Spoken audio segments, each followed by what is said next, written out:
welcome into another edition of Off the Leash. I'm Ashley Holder. That's Leah Doherty. And the one and only Mark Schwab. The Browns. Hey, the Browns just wrapped up mandatory veteran minicamp. It's kind of crazy that the summer is just moving as fast as it is. That's how it goes every year. I know, right? Before you know it, literally, it will be preseason, and then it's week 1, and just before you know it, we'll be at like week 15. It's like, wait, I don't want to get into training camp. We were too hot out there last week. I had my mini fan. I was fighting for my life. And no part of me wants to rush the summer and get to training camp. I already got a sunburn. Like, let's Before take a break. we get into everything, it was like the first day of Tuesday was super hot. The humidity. Then the day when you went, it was like a rainstorm, and it was hot.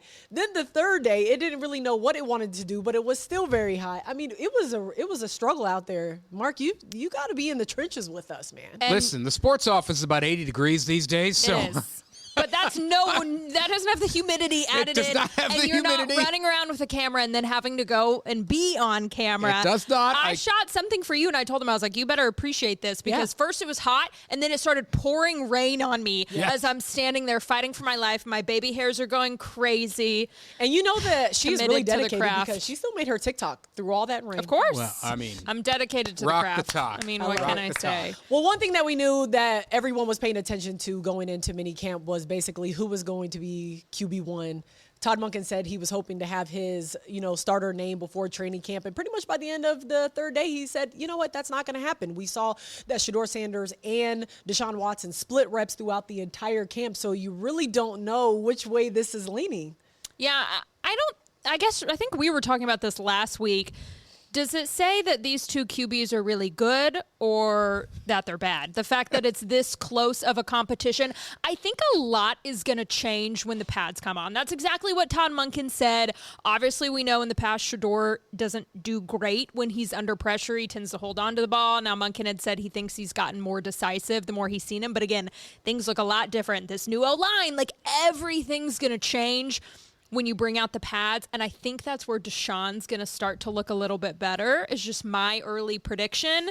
But yeah, I don't know. Like, does it say that these two QBs are bad, or just really good the fact it's this close? I think, was it last week I asked, who does it say more about that we're having this conversation? I honestly think it says more about Deshaun. And I know the argument that says more about Shedeur is that he's played a rapid game of catch-up, and he clearly has, because the answer is somewhat both. But I think it does say more about Deshaun, because if Deshaun is good, we've seen Deshaun, not we in Cleveland, but I mean, if the football universe has seen Deshaun be good. He was a top 5 quarterback in the league. That's why the Browns went and got him. Well, clearly he doesn't look anything like that, even after the year and a half off. And I don't think anyone expected him to. I didn't. But the fact that he cannot put distance between himself and Shedeur says just how far away Deshaun is from what Deshaun used to be and apparently will never get back to. And great job by Shedeur for doing all the right things and playing that game of catch-up and getting himself in a position to be in this conversation. But do you feel like he was ever actually out of the conversation? Because I feel like because of Deshaun's past, they just feel the need that they have to keep Shedeur in the mix. You know what I mean? Shedeur in the mix, even though Deshaun could be above him, but because of his past, maybe they don't trust that. Well, obviously he gets hurt a lot. Like the whole thing, Watson is two-faced, right? Which has been a recent thing. It's not like it's not like he has been known to be injury-prone in his career. It's like been the last couple of years. Recently, right? He blew the ACL his rookie year, and he did have an ACL in Clemson at one point. I think it was very early on, or it even might have been in high school. But you're right. Until he got here, he played. So it's the Browns' fault. It's the Browns' fault. Everything's the Browns' fault. Just pour it on him. But it's twofold with him. You're right. His history is that he can't stay healthy, and when he does, and he is on the field, he doesn't play well. So yes, you wanted to, coach up Shedeur. We needed one of those kids. It's been Shedeur, not Dylan, and it ain't going to be Taylor Green. I'm sorry. He's the dark horse in this whole competition. You had to keep Shedeur, the better of those kids. In this case, it's Sanders. You had to keep him in the conversation, and he's done a good job. Where was I going with this? I had a point I wanted to make. Oh, Deshaun. He said, and I know we're going to play a little bit of sound from him last week, but he had said, this is the first I've been 100% healthy since like 2023. And Monken talking about the fact that he wants to utilize him more as a dual threat and utilize his legs more, and seeing like old Deshaun Watson that we haven't seen in a while. So if he really is 100% healthy, it is going to be interesting to see, like, when the pads come on, like, if he really has fallen off, because he's been rehabbing for, feels like 3 years. Right. Yeah, seriously. For 3 years now. But every time we hear from Monken or any of these coaches, they talk about Shedeur's work ethic. He decided to be here in the off season. Like, for all the things that people can say about him, like, everyone just praises, like, first guy out there, last guy to leave, and his work ethic. So maybe he did take those leaps and bounds strides. I will say, when we were out there, like, no one looked head and shoulders better than the best. Like, some guys would have better days. Sometimes they would have work. Like, it kind of alternated. Some days Deshaun looked a little better. Some days Shedeur looked a little better. No one was looking elite out there. Like, they just kind of. And to be fair, I mean, it's only Shedeur's second year. So I do feel like he has to be the one to be out there first and the last one to leave and show those things, because, I mean, Deshaun does have years under his belt. And while it's been a couple of years that we have seen a good Deshaun, he still was a 3-time Pro Bowl, or is a 3-time Pro Bowler. And you have a new coach you're So, trying to impress, too. Like, Shedeur everybody obviously wants to, Let's hear from Deshaun. Have you thought about what you want to do, since it is your last year of your contract? What do you want to be doing in 2027? I don't know. I'm trying to play a full season, man. I'm just trying to be healthy so I can play all 17 plus games. So I don't know what's going to happen at that time. Do you think that you're there yet to play like a full season? Like, do you feel ready for all of that? Oh, most definitely. I do. So I feel good. Even though you've only been able to play 19 games with the Browns, you're the longest tenured offensive player on the team. Does that feel strange to you at all? Yeah, it's a lot. It was a lot of new faces walking in, so it was different. But I think you can take that wisdom and just kind of those experiences we've been going through, and and try to put some positivity in all the young guys and the new guys. Something that was interesting, too, was Deshaun was asked, did you ever have any doubt that you would have the opportunity to start for the Browns again? And he said no, because of internal conversations. Very interesting. I thought that was a really interesting comment. Was interesting that through the swing and a miss comment and all the When did that stuff, internal conversation happen? Yeah, he had always believed, like, no, you'll get the chance to go back out and be, well, of course you'll get the chance. But, like, he was confident that, like, no, they still believe in me as the starter. Does that surprise you? No, I say no just because, listen, if I'm paying you $90 million, Exactly. your butt's going to go out there and you're going to freaking play. I don't give a crap. You're going to play. You can be bad, and I'm still going to play you because it's $90 million. That's the thing. Period. You can't. Somebody will say, "We'll get rid of him." The cap hit has been talked about for years. You can't do it. He's on the books. It would be ridiculous to tell him to just go home, right? It's not like you can tell him to go home because you've got the next Drake May sitting there, right? You don't. You don't have that. So yes, he's in the wash. And we're gonna talk about this all year, and they're probably not gonna have a guy, and then we're talking about the draft next year. I think it's just the comments interesting to me. Or we're talking about the supplemental draft, which we will do next. Yes. When we had the swing and a miss comment. That's what's interesting to me, is kind of like the mixed messaging from that. And he was asked about that. I don't think that's mixed messaging, though. Yeah. But I mean, saying it, at that moment, that is the truth. It was a swing. You and a miss, either believe in him and say, I want him to be our quarterback, or say this was a big mistake and we're done with him. It's like kind of how I view it. But I feel like you can't be done with him just because you But have then one why more say year in swing and a miss? Because I think I know why. I mean, at some point, you look ridiculous if you don't acknowledge that this has not been a good trade. I remember the day he did that, and I had to go down. I was in our 5 o'clock news, and they put me, and I remember I was like, I'm on the air. I'm like, thank you. Because for like 3, at that point, it would have been like 3.5 years.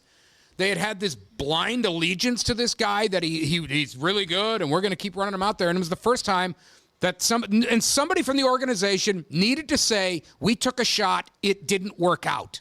And nobody had put that language to it. So Haslam did, and I think that freed everybody else up. To your point, saying it didn't work out, I think there is implicit in that to this point. Yep. And I don't think they look ridiculous by coming back and saying you're going to give him a shot to play. I understand the note you're hitting there, but there comes a point where you got to say, yeah, this is blown up. Oh, and I fully think they need to give him a shot. I mean, we've been saying that all this time. It's like, you're spending all this money, you might as well trot him out there and see what you got. And you know what? When he takes his team to 500, he shouldn't resign. He should just go somewhere else. I don't think there's any chance he stays. There's no chance he stays. And I mean, there's no chance. And I say no chance because I think that chance will come down to him. I think he will be like, I'm done with Cleveland. I don't want to be in Cleveland anymore, even if they do semi-well this season. It would be the Brownsiest thing in the world for him to go off, go nuclear. Oh, I hope so. They franchise tag him, and then he stinks again. That is the Brownsiest thing that could happen here. No, I'm not wishing for it to happen. Don't write letters. Well, we also had the chance to hear from Shedeur Sanders. We've talked a lot about how much, Todd Monken and other coaches have said he's grown. Let's hear what he has to say. How would you assess the way the competition is going with you and Deshaun? I don't think I'm a judge. I'm not a judge. So Todd made it sound like yesterday like the competition is going to continue to training camp. So how do you prepare yourself either mentally and physically for coming back 6 weeks from now and duking it out for that spot? See, I think the way how y'all look at things is different than how we look at things. We look at coming to practice every day being the best player we can be as an individual and as a good teammate. Y'all look at it as like a competition. Because it is a competition. That's the point of why we look at it as a competition. This is one of the dumbest Because it's a competition. Your coach calls it a competition, so can we. Exactly. And that's just the dumbest thing. I mean, like, the Shedeur stands don't need to come for me, but I'm just like, that's dumb. They're coming. Of course it's a freaking competition. What are you talking about? There's a reason why no QB1 has been named. Because it's competition. And the competition is not, this is not the media creating a quarterback competition. This is Todd Monken creating a quarterback competition. We are not intentionally putting the two QBs against each other. That's just what happens when your head coach has not named a quarterback and has said it is between Deshaun and Shedeur. I understand the sentiment of like, there's not animosity between us. We're not going out there. That. Yeah, and I fully do too. Like, we're not going out there, like trying to one up the other, doing whatever. Like, we're going out there and we're helping each other be better and stuff like that. I just think it was worded like by saying it's not a competition. That's worded wrong. But that's it's a competition. That's why I like that Deshaun came out and was like, look, like nobody gets in the NFL to not want to start on Sundays or Thursdays or Mondays. Like that's the point. You want to start in the NFL. And I do appreciate that. And it was interesting because I felt like he answered those questions a little bit better. And I feel like maybe that's also where you could tell like that he's a vet in the game.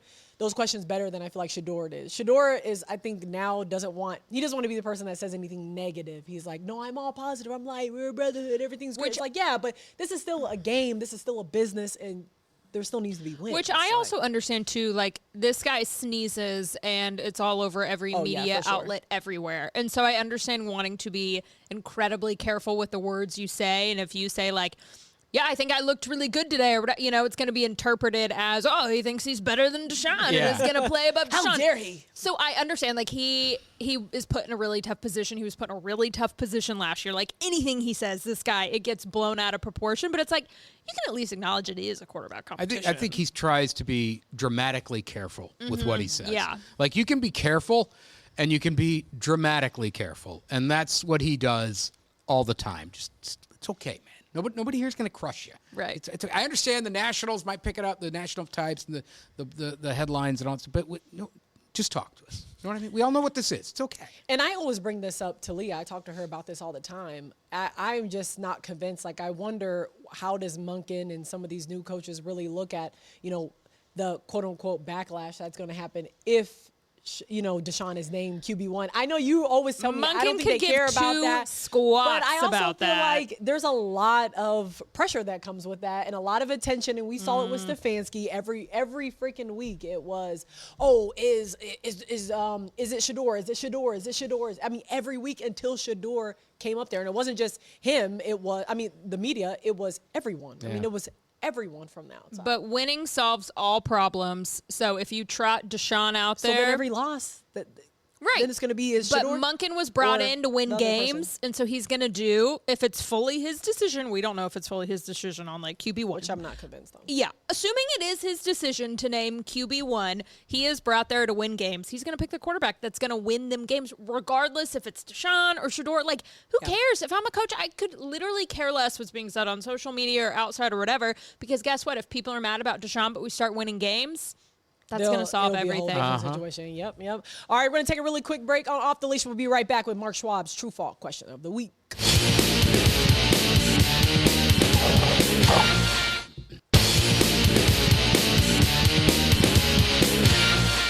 Off the Leash continues. We actually had some NFL news pop early Monday night. Sorsby is turning pro. Sorry about your Texas Tech Red Raiders. I am not sorry about it at all, but go ahead with your true Brendan false. Sorsby is going to enter the supplemental draft. There is a chance the league declines his application, I guess. That is a possibility. I don't know if it's a real possibility, but the machinations are in place. They can say no, and then I wouldn't know what happened to him after that. But happens to him after that. This is a guy that was considered, if he had come out into this year's draft that we just had, he would have been a first-round pick. Many view him as a first-round pick, second or third quarterback type of guy off the board next year. There's obviously the gambling problem. He's admitted to gambling on 9,000 games, admitted to gambling 40 times on his own team. And he's never played for Texas Tech, by the way. He transferred there from Cincinnati. So there's a whole lot of baggage. He's decided to leave Texas Tech because a lot of the teams in the Big 12 and around college football are filing lawsuits, and it just got to be too much. All right? So he's assuming he gets in to the supplemental draft. True or false, he will go in the first 3 rounds. Let me set it up. I should have, in case the viewers might not know. If you take a kid in the supplemental draft, say you burn a first-round pick on him, you lose your first-round pick next year. Take him in the second round, you lose your second-round pick. You forfeit the pick next year. True or false, he will go in the first 3 rounds of the supplemental draft. Ooh. I say true. True? Why not for the drama? I could see him maybe going in the 3rd round. I could see someone taking him in the 3rd round. If you said first 2 rounds, I think I'd be a little bit more hesitant. But the gambling thing is hard because obviously that's the universal thing that everyone agrees on is that you should be banned for life. That's wrong. You have guys that have criminal records for other things and teams still pick them up because that's not something that compromises the integrity of the game. And those things like we've seen with the Browns and stuff, maybe those cases get dropped or XYZ or whatever. This is something that universally everyone agrees on because it does compromise the integrity of the game. So wherever he goes, everyone is going to, when he was at my school and he was at Texas Tech, everyone was going to be watching him with such a close eye. Every single throw. I still wouldn't be surprised if at least some team picked him up because there are things you can do, like Texas Tech I talked about, like they were monitoring his phone, they were monitoring his bank accounts. I know there's workarounds that obviously if someone wants to gamble, they can still go on and gamble, but I could see someone taking him in the 3rd round. What do you think? I say true because some idiot is going to take him. That's why. That high? That's I agree with Leah. Probably more of that 3rd round, maybe 2nd. I think maybe probably not first, but that's exactly what she was saying. Like that, it really compromises the game. And you are an adult. We should not be having to monitor your phone, your computer, whoever you're in cahoots with or whatever. And if that's the case, well, you know what? Let Terry Rozier go. Let him out. Why should he have to lose his $26 million salary from the NBA, who is also fighting, the whole gambling stuff? Then he shouldn't be in trouble for those type of things because then they go into the throwing. Well, they're 2 games different things.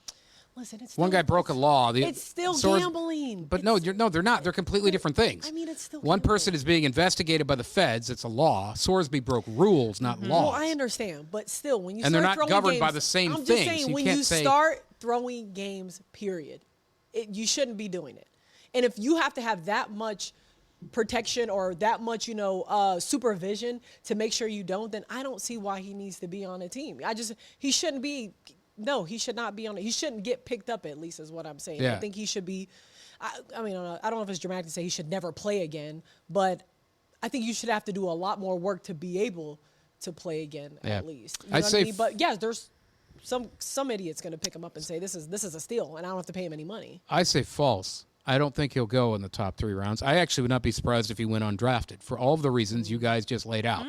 It's the one thing that is considered radioactive. You can beat your wife and be welcomed back by an NFL team. You do that, that's hard. The only reason he was going to play this year in college football was because they found a judge to throw an injunction out there. And this guy, isn't he a Texas Tech alum? How is he even deciding that? But I mean, that's the only reason this dude's even in the conversation is they got an extremely favorable. They found one judge that can do this. So I don't think anyone would take him the top 3 rounds.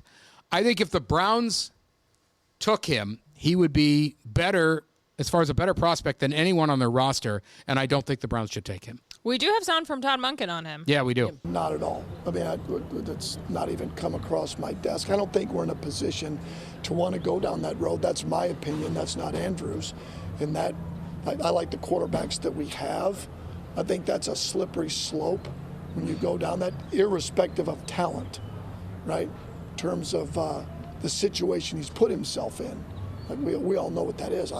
He put himself in that situation. And we've seen in other sports with players that have been banned for life from playing in professional sports. I think that's a slippery slope to go down that road. Again, that's a question for Andrew and for management. But from my end of it, kind of a tough angle to go down that road and think that that's going to be your franchise quarterback if he's ever eligible to even play in the NFL. I agree. It's a slippery slope. You don't want to mess with it. That's why I'm very grateful my school no longer has to mess with it. Yeah. Because every single game, everyone's watching it with a fine-tooth comb, and if you win or lose, like, it just kind of takes some of the oomph, out of the win, out of the success. It's hard. I like our backup, too, so really go Will glad Hammond. to know that that's what Texas Tech is all about. We're going to take a really quick break. We'll be right back on Off the Leash.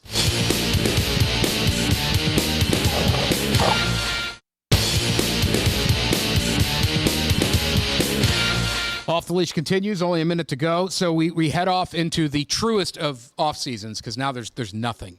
And so here's what we need, ladies. We need like 6 weeks where not a single name out of the Cleveland Browns is in the headlines. Good luck. Is this another true false? False. It's not going to happen. It's not going to happen. Well, listen, Miles isn't here, so we're not going to hear anybody speeding tickets. That's right. Yeah. But Shedeur had a speeding ticket last year. That's true, he did.